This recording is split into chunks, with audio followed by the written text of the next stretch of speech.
नमस्कार फ्रेंड्स, मेरा नाम डॉक्टर जसप्रीत कौर है। मैं एक साइकेट्रिस्ट हूँ। मेंटल हेल्थ अवेयरनेस वीक में मैं बात करने जा रही हूँ स्किज़ोफ्रेनिया पे। स्किज़ोफ्रेनिया साइकेट्री की एक सबसे गंभीर बीमारी है। ये 100 में से एक को होती है, यानी कि 1% लोगों में पाई जाती है, 1%।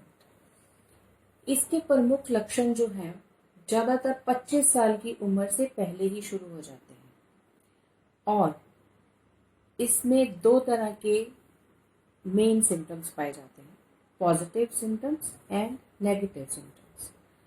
पॉजिटिव सिम्टम्स या लक्षण जिन्हें दो में हम डिवाइड कर सकते हैं, मेनली हेलुसिनेशंस एंड डेल्यूशंस। हेलुसिनेशंस मतलब मरीज ऐसी चीजें परसीव करता है जो रियलिटी में नहीं है, उसके सेंसरी ऑर्गन्स में उसको सेंसेस आती हैं जो एक्चुअल में प्रेजेंट नहीं है। जैसे कि सबसे ज्यादा कॉमन है आवाजें सुनाई देना। असल में आवाज नहीं आ रही होती लेकिन मरीज को फिर भी सुनाई देती है। तो वो हमें पहचानना है कैसे कि मरीज अपने आप में बातें करता रहता है, खुद से बातें करता है, या फिर कई बार एकदम से कुछ ऐसा हरकत करता है कि हटो, समथिंग लाइक दैट, जिससे हम आइडिया लगा सकते हैं कि उसको शायद आवाजें सुनाई दे रही है। उसके अलावा और भी हेलुसिनेशंस होती हैं, जैसे सेंसेशन की, जैसे उसको लगता है कि कोई उसे छू रहा है। तो इस तरह की हेलुसिनेशंस हो सकती हैं। दूसरी जो मोस्ट कॉमन पॉजिटिव सिम्टम है वो है डेल्यूजन। आसान भाषा में डेल्यूजन मतलब एक फर्म बिलीफ, एक ऐसा बिलीफ जिसको आप किसी भी तरह से हिला नहीं सकते। आप उसको कितने ही तर्क वितर्क कर लीजिए, उसको कितनी एग्जाम्पल्स दे दीजिए, कितना ही उसका सच्चाई से सामना करवा दीजिए, लेकिन पेशेंट कभी भी अपनी उस बिलीफ को नहीं तोड़ता, जो कि एक्चुअल में सच नहीं होता। तो उसको डेल्यूजन्स बोलते हैं। ये डेल्यूजन किसी भी तरह की होती है, जैसे कि मोस्ट कॉमन डेल्यूजन हो सकती है पैरानॉइड डेल्यूजन, किसी पे शक करना, लोग मेरे पीछे पड़े हैं, मुझे मारना चाह रहे हैं, कैमरे लगा रखे हैं, delusion of persecution, delusion of reference, मुझे देख के हंस रहे हैं, मेरी बातें कर रहे हैं, इस तरह के लक्षण हो सकते हैं। इसके अलावा और भी कई लक्षण होते हैं, जैसे कि अपना ख्याल न रखना, जो नेगेटिव सिम्टम्स में है, अपनी हाइजीन पोर होना, कुछ भी करने का मन नहीं करना, जो चीज़ें पहले अच्छी लगती थी अब वो अच्छी नहीं लग रही हैं, पहले स्कूल कॉलेज में अच्छी परफॉर्मेंस थी अब बिल्कुल लो हो गई है। तो इस तरह के नेगेटिव सिम्टम भी हो सकते हैं। कुछ और सिम्टम्स भी होते हैं जिसको हम बहुत ज़्यादा डिटेल में नहीं जाएंगे। तो होता क्यों है स्किज़ोफ्रेनिया?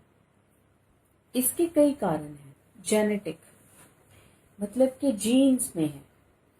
जैसे कि देखा गया कि अगर माता और पिता दोनों स्किज़ोफ्रेनिक हैं तो बच्चे में होने के चांसेस 40% है।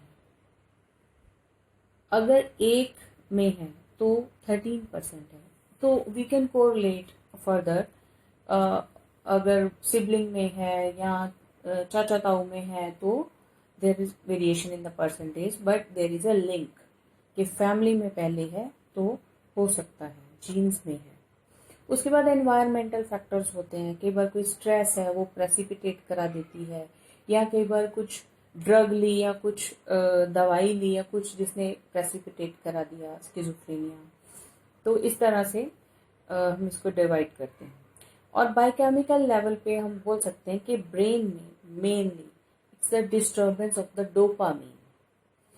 डोपामीन के बढ़ जाने से साइकोसिस हो जाती है। तो करना क्या है?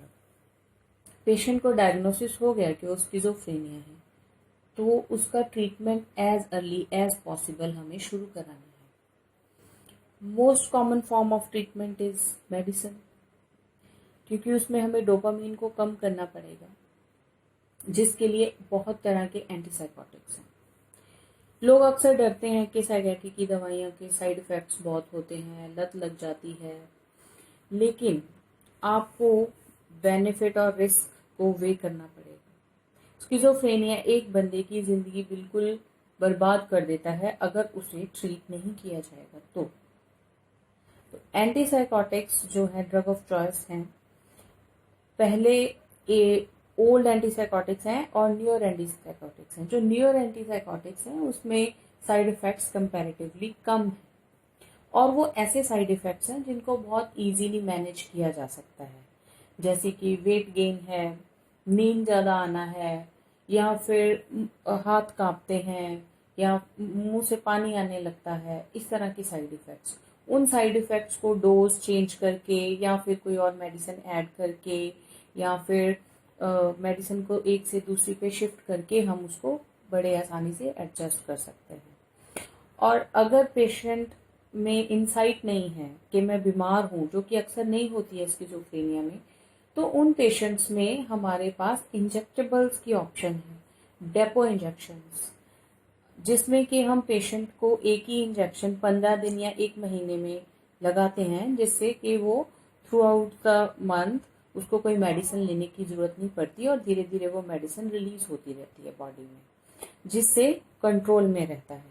So there are so many options, so many things that we can do. There is a role of counseling, family therapy. Support of the family is very, very important. Although it's very difficult to live with a psychiatric patient, but with counseling and family therapy, we can teach, we can tell the family members how to take care of the patient, how to manage certain anger outbursts and suspicious behavior, what to do and what not to do, so that harmony of the family should be maintained while dealing with the patient.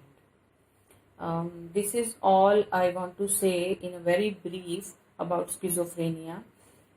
Hope I am able to make you understand a little bit about the illness. Thank you.